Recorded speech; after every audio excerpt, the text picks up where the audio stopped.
রূপে আমি বিরাজিত, এটা আমার সচ্চিদ আনন্দময় রূপ, সচ্চিদানন্দ বিগ্রহ আমি, এই রূপেই আমি তোমার সেবা নেব।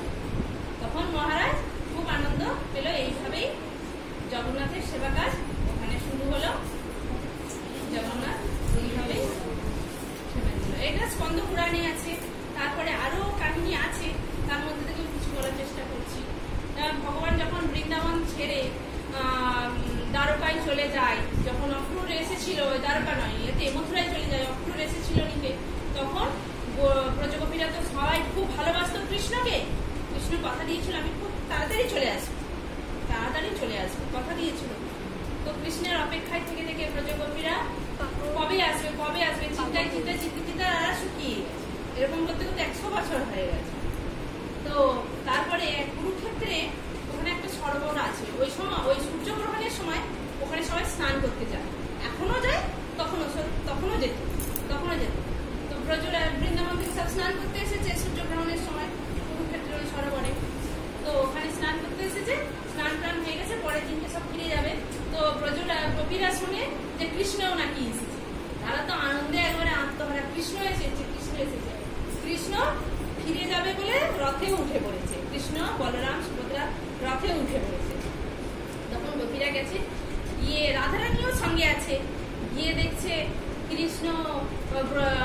রাধারানী বলে কিন্তু আমার কৃষ্ণ নয়, কৃষ্ণ তো আমার বাঁশি ধরে থাকে, হ্যাঁ, আর সে তো পিত বসন পড়ে, কণ্ঠে বনমালা পড়ে, এ তো দেখতে পাচ্ছি রাজবেশ, হ্যাঁ, রাজমুকুট পরিহিত রাজবেশ হয়ে আছে, এর হাতে সব কি, তো আমার কৃষ্ণ নয়।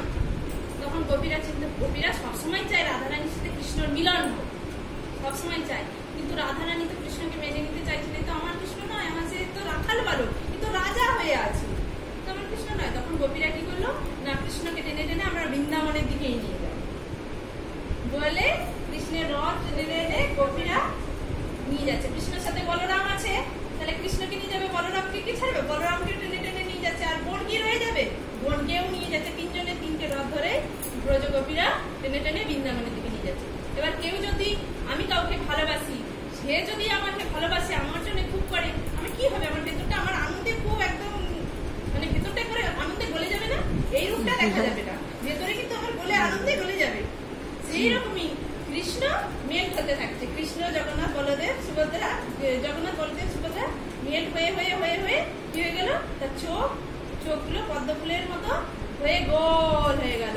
হাত দুটো আলিঙ্গন করার জন্য প্রসারিত হয়ে যাচ্ছে, হয়ে গিয়ে ওই মেট হয়ে হয়ে ওই জগন্নাথ বলদেব সুভদ্রার ওই রূপ হলো।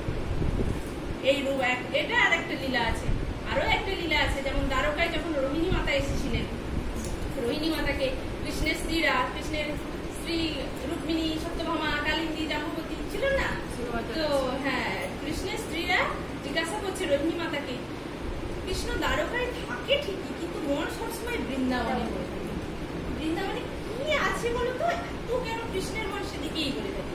রোহিণী মাতা বললো ঠিক আছে, আমি কৃষ্ণের কথা বলবো, ওদের ছোটবেলার কথা, ওদের কথা, কৃষ্ণের কথা আমি বলবো, কিন্তু কৃষ্ণ যদি এসে যায় তাহলে কিন্তু শুনে ফেললে খুব খারাপ হবে।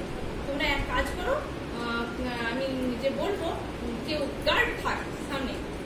সুভদ্রা রাজি হলো, আমি দাঁড়িয়ে থাকবো গেটে, ওরা আসার আগে নক করে দেবো, তাহলে বন্ধ করে দিবে, ঠিক আছে, কথা বন্ধ হয়ে যাবে বলে সুভদ্রা দাঁড়িয়ে আছে, দাঁড়িয়ে দেখছে, আর এই পাশে রোহিণী মাতা কৃষ্ণের লীলা, ছোটবেলা থেকে সব লীলা কথা বলতে থাকছে। আর দ্বারকার সব কি কৃষ্ণের স্ত্রীরা সবাই মানে একাগ্র হয়ে শুনছে, একাগ্র চিত্তে শুনছে সব। আর এই পাশে সুভদ্রাও একাগ্র চিত্তে শুনতে শুনতে শুনতে শুনতে সে মেট হতে থাকছে। সে কখন মেট বলতে থাকছে বলে যাচ্ছে, তার কথাও তো আছে বৃন্দাবনের লীলাতে। তো এবারে কৃষ্ণ বলরাম কখন চলে এসেছে সুভদ্রার লক্ষ্যে, সেও মানে আমরা যখন এক মনে এক কথা শুনি, সামনে দিকে চলে গেলেও দেখতে পাই না, তাই তো, এক মনে শুনি, সামনে থেকে চোখের সামনে দিয়ে লোক চলে যাচ্ছে, আমরা দেখতে পাই না। কেন দেখতে পাই না, আমরা চোখ দিয়ে দেখলাম কিন্তু দেখিনি।